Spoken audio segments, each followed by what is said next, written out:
Hello everyone.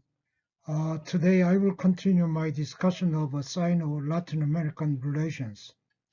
First, I will look at the economic impacts and then some non-economic impacts as well. In this section, I would like to discuss in what ways and how much the growing presence of China affects the Latin American economies. Some impacts are direct, others indirect. Broadly speaking, South American countries whose economies are more or less complementary to China seem to be winners, while Mexico and Central American countries and the Dominican Republic are seen as losers. There are also likely to be winners and losers within countries in terms of both the sectors and particular social groups. I will first look at the impact of China on Latin American exports of commodities and its effects on economic growth in the region. I will pay more attention to the impacts on the manufacturing sector, which has been a major area of concern in the region and a popular topic of research.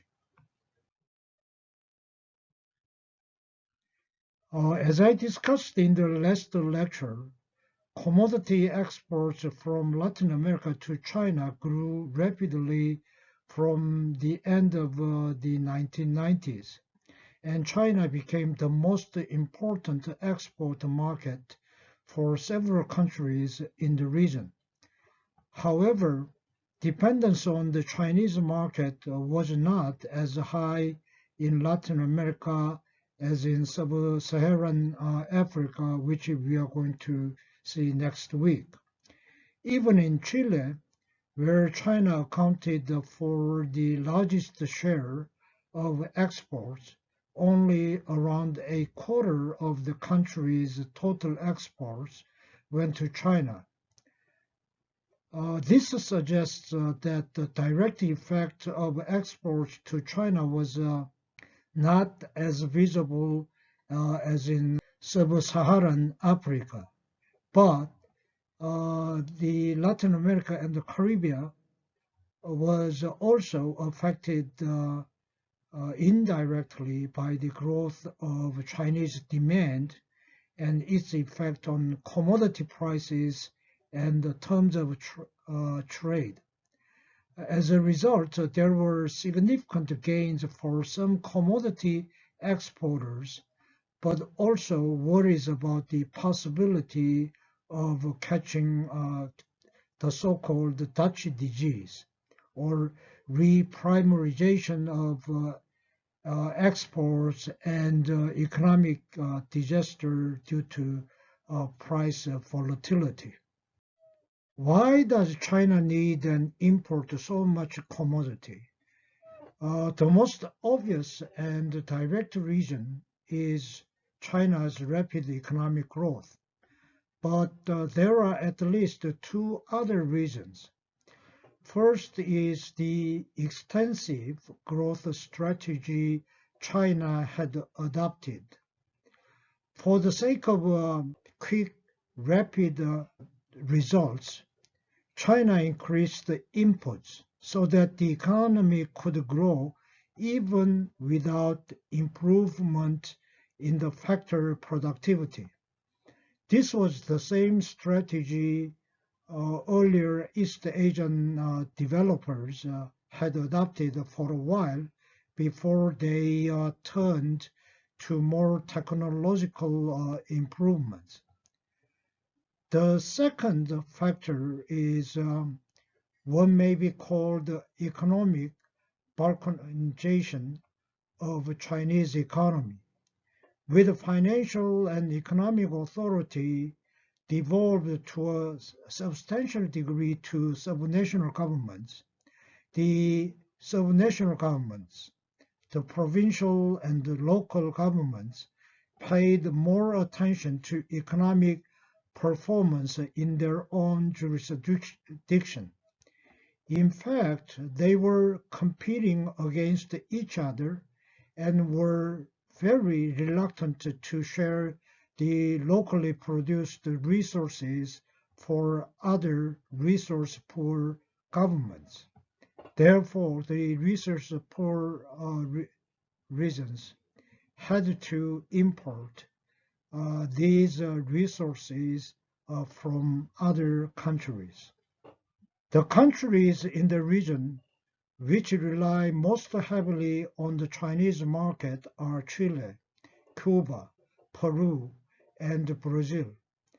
As I discussed in my previous lecture, the main products that China imports from Latin America are soybeans, iron ore, copper, and petroleum.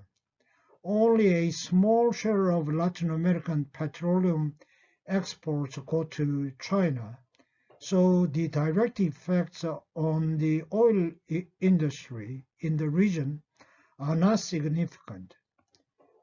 China imports a much higher share of Latin American minerals, suggesting that the effects here may be more pronounced.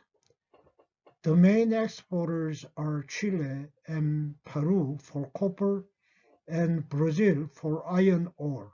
China has had a significant direct effect on Latin American exports in the case of soybeans, which it imports mainly from Argentina and Brazil. Three-quarters of Brazil's soybean exports and over 80% of Argentina's go to China, and it would not have been possible for such a massive expansion of soybean acreage to have taken place in the two countries without the growing demand from China. Although the direct impacts of trade with China on Latin American exports are limited to a few countries, the indirect effects are more widespread.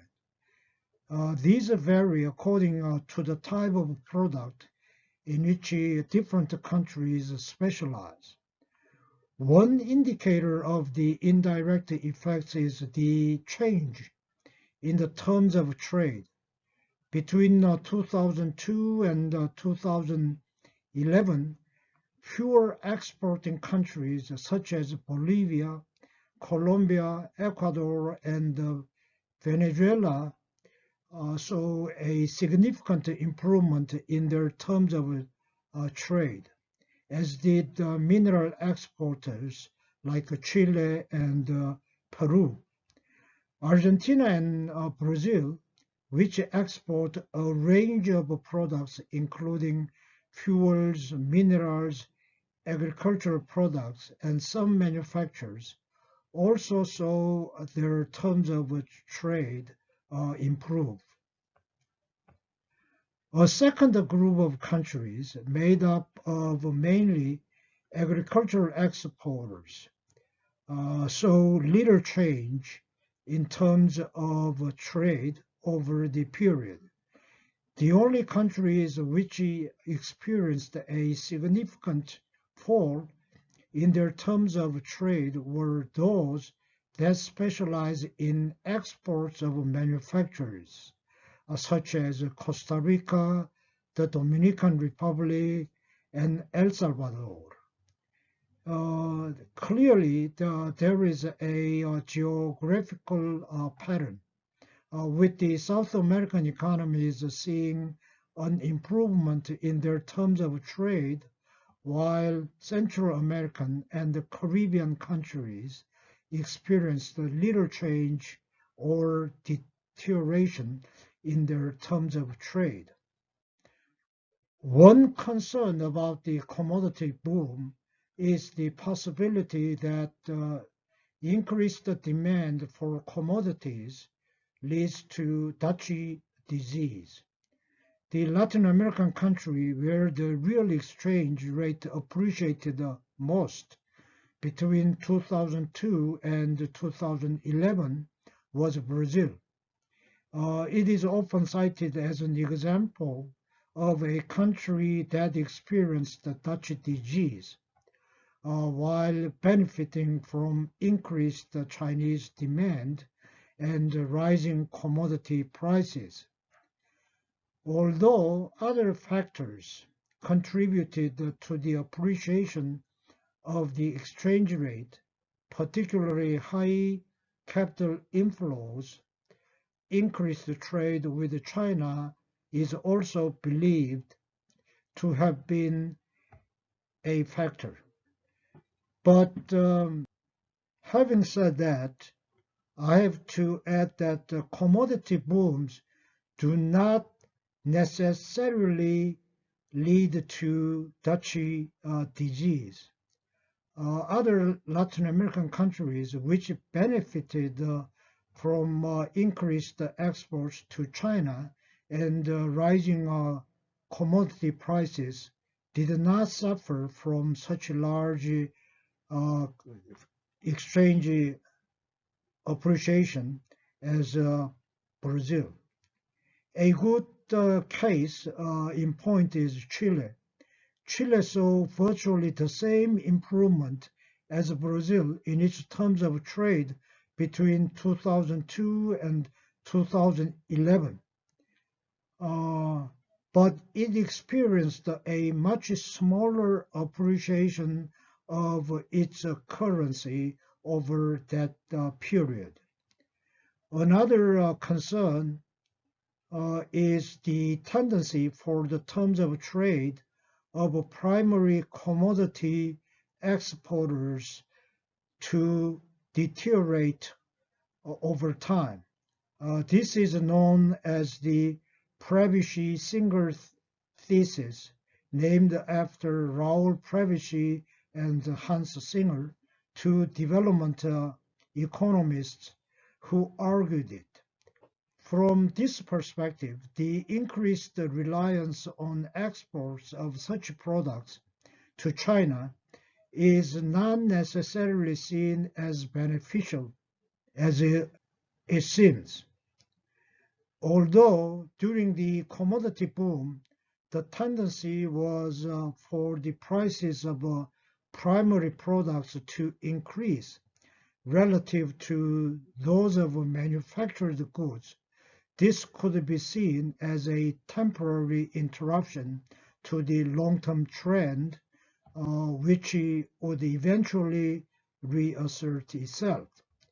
The decline in commodity prices since 2011 lends support to some extent to this view.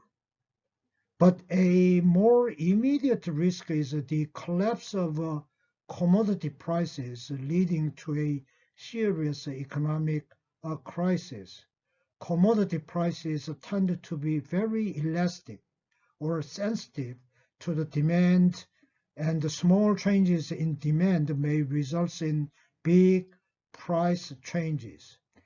In the period between 2003 and 2010, commodity prices in Latin America were more volatile than in any other period since 1960. As I discussed in the last lecture, the reasons exports to China are more concentrated in primary products and resource-based manufacturers than exports to traditional markets. And the share of such products in total exports has been increasing over time. So there are grounds for concern that such a primarization or recommodification of exports will contribute to increased volatility, and that this can have a negative impact on economic growth. And this possibility indeed materialized. After 2011, Chinese economy began to grow more slowly. Last year, China's growth rate was barely 6%. It has been cut in half in the last 10 years. Besides, China started to shift away from the old extensive growth strategy that relied on increased factor input toward more technology-based growth, relying on improved factor productivity. This meant decreasing Chinese demand for commodities and falling commodity prices. This chart clearly shows the falling prices of metals. After 2016, the prices fell even lower. The falling prices busted some Latin American economies, which had taken for granted the commodity boom, causing several incumbent governments in the region to lose general and presidential elections. The economic pain brought about by the commodity bust also caused virtually all the countries in the region to be engulfed in massive protests and revolts last year. By way of concluding the section, let me pose a question. Does a commodity boom contribute to the economic growth of Latin America? In the short and medium term, the growth of China has had a positive effect on economic growth in Latin America. The longer-term impacts of increasing commodity exports are less clear-cut. One particular problem is that it has led to deindustrialization as capital and labor shift out of manufacturing. I will discuss this issue in the next section. A major concern in Latin America has been that China is having a negative impact on the region's manufacturing sector and contributing to deindustrialization. The rapid growth of imports of Chinese goods has given rise to complaints by business leaders and their trade associations and to demands that government impose protectionist measures. Latin American manufacturers face competition from Chinese products not only in their domestic markets. Those who have successfully developed exports complain that they are losing out to Chinese exporters in the third markets as well. Furthermore, they face barriers when they want to export to China, which means that the playing field is not level. After World War II, the Latin American countries embarked on the strategy of import substitution industrialization, using tariffs and other protectionist measures to promote the development of local manufacturing industries. These policies were to a large extent maintained for more than 3 decades until the outbreak of the debt crisis in the early 1980s. This led to a reversal as most countries adopted the policies that came to be known as the Washington Consensus. In the course of negotiating for the IMF bailout loans and new fresh loans from the commercial banks, they had to agree to the strings attached to these loans, which are called conditionalities.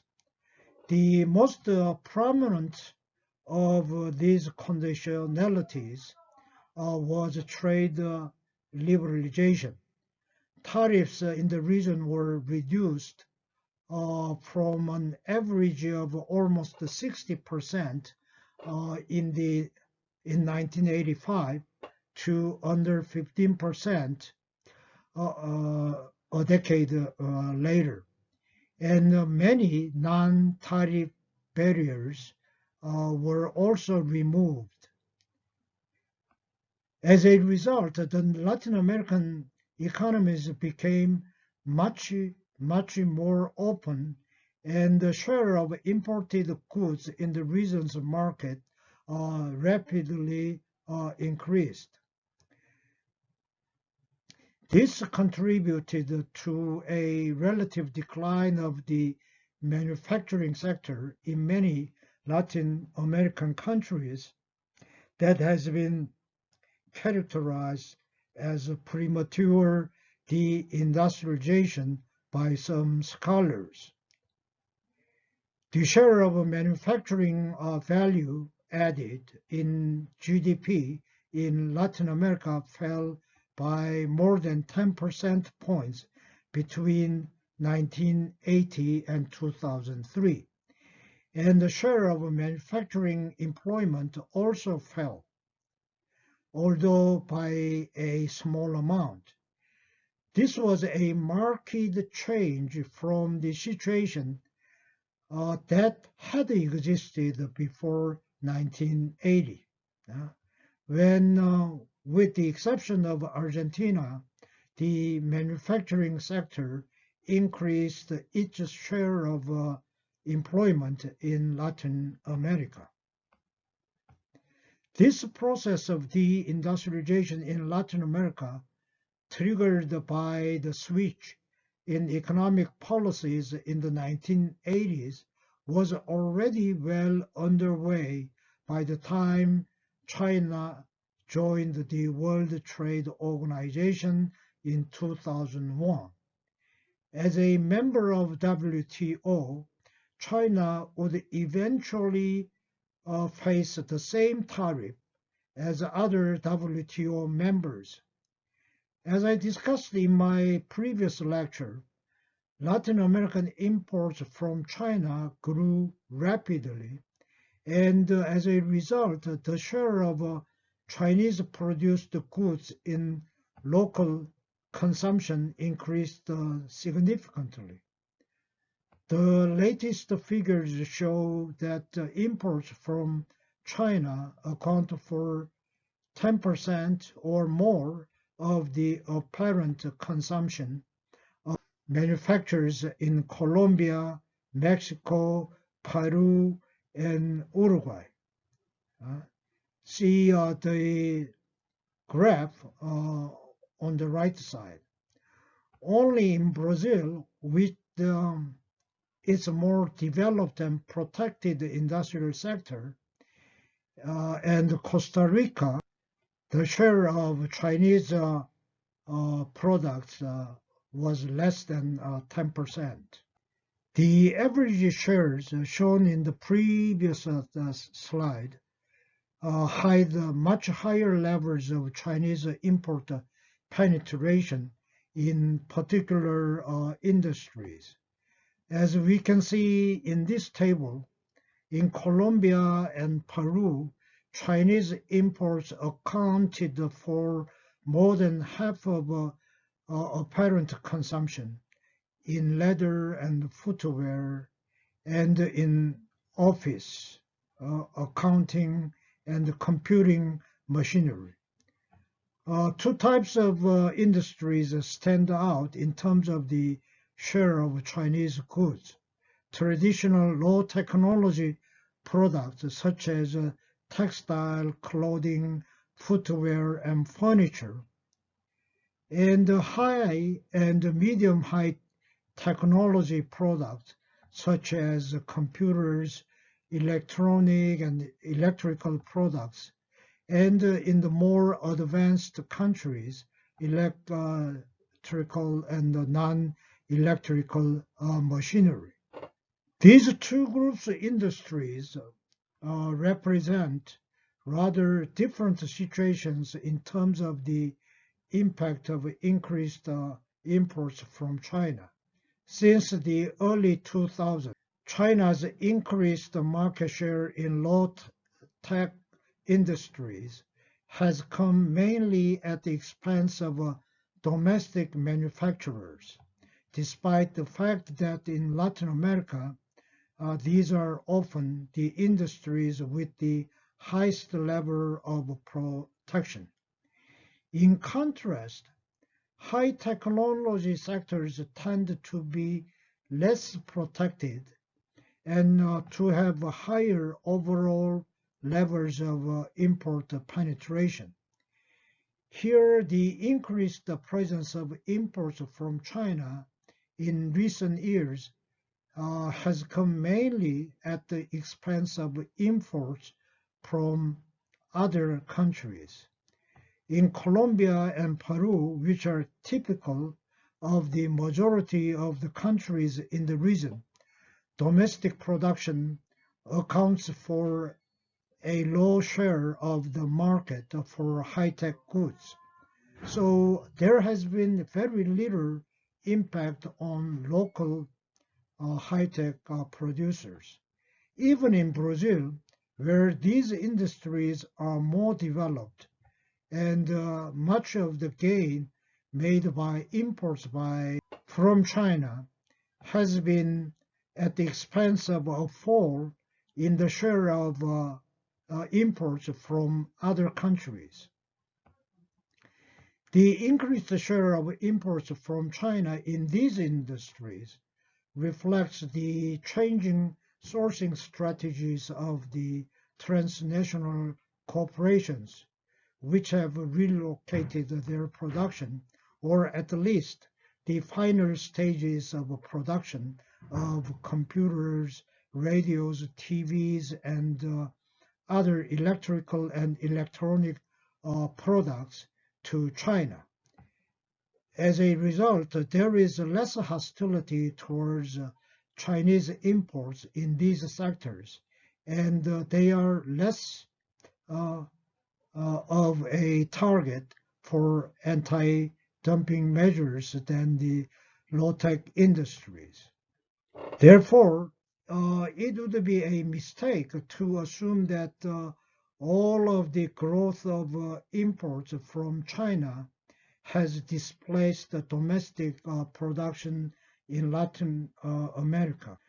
Despite the complaints of some local manufacturers, increased imports from China are not necessarily negative for all producers. Imports of low-cost Chinese inputs or capital goods can help reduce production costs and increase profitability for local producers. They may also involve technology transfer in the future. There are also benefits to consumers, where cheaper Chinese goods help to reduce the cost of living. So consumers get richer by that much. Concern over the impact of China on Latin American manufacturing is not confined to competition in the domestic market. Many countries in the region have developed significant exports of manufacturers, and these too face increased competition from China. Initially, it was thought that this would only be a problem for Mexico because of its exports to the United States. But recent research has shown that it has affected a wider range of countries, including Brazil, the Central American countries, and the Dominican Republic.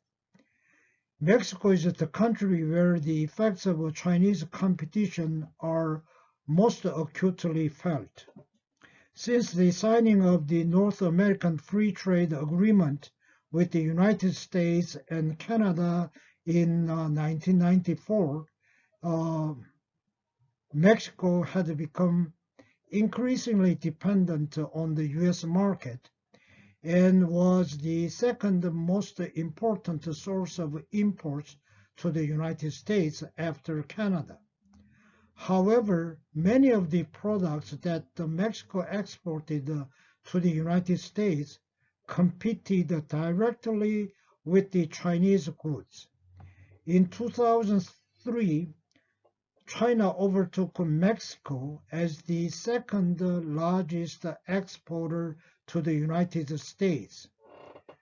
Mexico saw its share of the US market for a range of products, including textiles, garments, TVs, PCs, telephone equipment, and furniture, fall as China's exports increased. The small Central American countries, El Salvador, Guatemala, Honduras, Nicaragua, and Costa Rica, and the Dominican Republic, were also badly affected by Chinese competition in the US market. These countries were in a similar situation to Mexico in that they had established export processing and free trade zones in the 1960s and 70s and had seen their exports to the United States, particularly of textiles and garments, grow significantly in the 1990s. However, following China's entry into the WTO in 2001 and the ending of the agreement on textiles and clothing, which had imposed quotas on international trade in these products. At the beginning of 2005, the Central American countries and the Dominican Republic lost market share in the United States to the Chinese exporters on a significant scale. Indeed, the threat posed by Chinese competition in the United States market was one of the arguments put forward in favor of signing Dominican Republic Central America Free Trade Agreement between these countries and the United States. The impact of Chinese competition on Central America has been felt primarily in the garment industry, which accounts for the bulk of the region's manufactured exports to the United States. And the industry is a significant source of employment in the region. While Central America and China held roughly the similar share of the U.S. Imports of garments at the start of the 2000s, about 12% each. By the end of the decade, China's share had increased to 38%. The share of Central America had fallen to 8.7%. The original members of the Mercosur, Argentina, Brazil, Paraguay, and Uruguay, also lost the market share in the US to China after 2001, uh, although they were not as seriously hurt as Mexico and Central American countries. The least affected countries in the region were the Andean countries because their exports to the United States were mainly of primary products, which did not face Chinese competition. However, in terms of the impact on the exports of manufactured goods, these countries also experienced losses to China. The increased presence of China has led to a reduction in the level of regional integration within in Latin America and the Caribbean because imports from China displace regionally sourced goods. Brazil has been particularly affected by increased Chinese competition in the Latin American markets, since it has the most developed industry in the region. Since regional exports tend to have higher technological content than those to developed country markets, Chinese competition in these markets is making it more difficult for other countries to upgrade their manufactured exports. By way of conclusion, first, exports of more Latin American countries have been affected by Chinese competition than initially thought. Second, with China upgrading its industrial production and becoming competitive in an increasingly wide range of products, it is increasingly difficult for Latin American exports to move up the technological ladder and offset the losses of market share to China in low-tech or labor-intensive products by increasing their exports of high-tech products.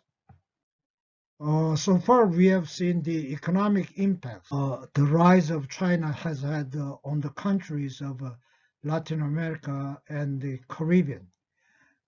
Indeed, there has been a tendency for attention to be focused mainly on the economic aspects of the relationship between China and Latin America and the Caribbean.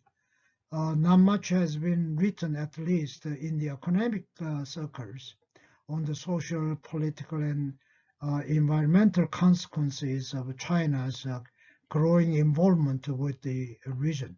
Nevertheless, these impacts are also potentially very significant. I would not go into details. I would be content to arouse your attention to these potentially important issues. There are many good reports, journalistic reports, which you may Google up yourself. In terms of the social impact, the main concern is the growing Chinese import penetration and the subsequent deindustrialization may lead to the loss of well-paid manufacturing jobs and undermine hard-won labor rights and working conditions. The primarization of Latin American exports has also created problems in the region because the growth of extractive industries often brings them into conflict with local communities. The table here exemplifies just one aspect of the social impact, that is the impact on manufacturing employment. Studies of several Latin American countries have shown that Chinese competition has led to job losses in manufacturing. As expected, Mexico has been the most severely affected of the larger Latin American countries. Argentina, Brazil, and Chile have also experienced the negative employment impacts, although not as much as Mexico. Studies that distinguish between skilled and unskilled workers agree that it is the latter, the unskilled workers, who have been most affected by Chinese competition. The debate concerning the political implications of growing Sino-Latin American economic relations has mainly been focused on whether it poses a threat to U.S. interests in the region. I tend to agree that the Chinese government may have long-term interests that go beyond the immediate economic interests, but I would not like to make any premature conjectures in this regard. I'm more interested in the possible effects of their turning blind eyes toward the kind of governance and the types of leaders in place in the name of non-interference in the internal affairs of other sovereign countries. Europeans consider these factors in their investments, loans, and assistance to other countries. Americans too, if to a lesser degree than the Europeans. In contrast, Chinese appear to ignore these factors in the name of non-interference. Chinese appear to make friends with whichever governments and whichever leaders are helpful for their purposes, and they appear to have less qualms about using some unacceptable methods to have decisions made in their favor. Now that most dictatorships are gone in Latin America and the Caribbean, they may not be assisting dictators, but this practice may help corrupt government officials in power in the region, which is notorious for corruption. This is not just a suspicion. There are a few confirmed cases. One such case was the Mexico-Querétaro high-speed train scandal. In early November 2014, the Mexican government awarded this huge contract worth nearly $4 billion US dollars to the only bidder, the consortium of China Railway Construction Corporation and two Mexican business groups. But just a few days later, the authorization was revoked, even though the Mexican president was about to make an official visit to China in a few days. That was very unusual. Usually, when the president visit other countries, they bring some gifts. The Mexican government stated that the shelving of the project was the result of falling oil prices, on which Mexico relied a lot, and the need to cut public spending. In reality, however, the government canceled the contract to address accusations of favoritism.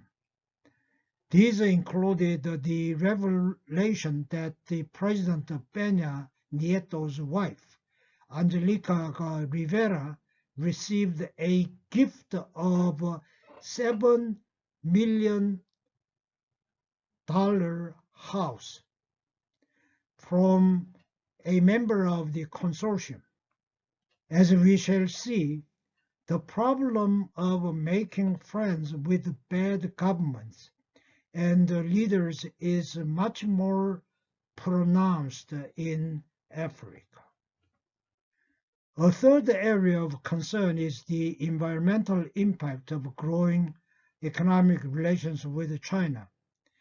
This is often linked to the primarization of Latin American exports because extractive industries are often major drivers of environmental destruction. Mining and oil and gas extraction often give rise to high levels of pollution, while soybean and timber exports contribute to deforestation. Major infrastructure projects such as dams, roads, and railroads also have a significant environmental impact. Of course, Chinese do not mean to degrade the environment and disrupt communities on purpose, but they appear to be paying attention to these issues as much as desirable, especially when big economic interests are at stake. An example is the Dragon Mall fiasco in Cancun, Mexico. In March 2011, a Mexico-China joint venture disclosed a $180 million plan to build the Dragon Mart Cancun, a shopping complex displaying goods from 2,500 Chinese companies on 1,400 acres, just outside Cancun. A large number of Mexican investors held a 60% stake in total, while the remaining 40% was in the hands of Chinamex, a company established in 1999 by the Chinese Minister of Commerce. Mexican environmental groups had been strongly criticizing the Dragon Mart project since shortly after its announcement in 2011. The project site was located, as you can see in the photo on the left, amidst coastal wetlands just 2 miles from Puerto Morelos Reef National Park at the northern tip of Mesoamerican Reef. The Mesoamerican Reef is the Western Hemisphere's largest barrier reef system and hosts more than 500 fish species among over 60 types of hard coral. Meanwhile, the wetlands themselves had been designated as a bird conservation area by the Mexican government.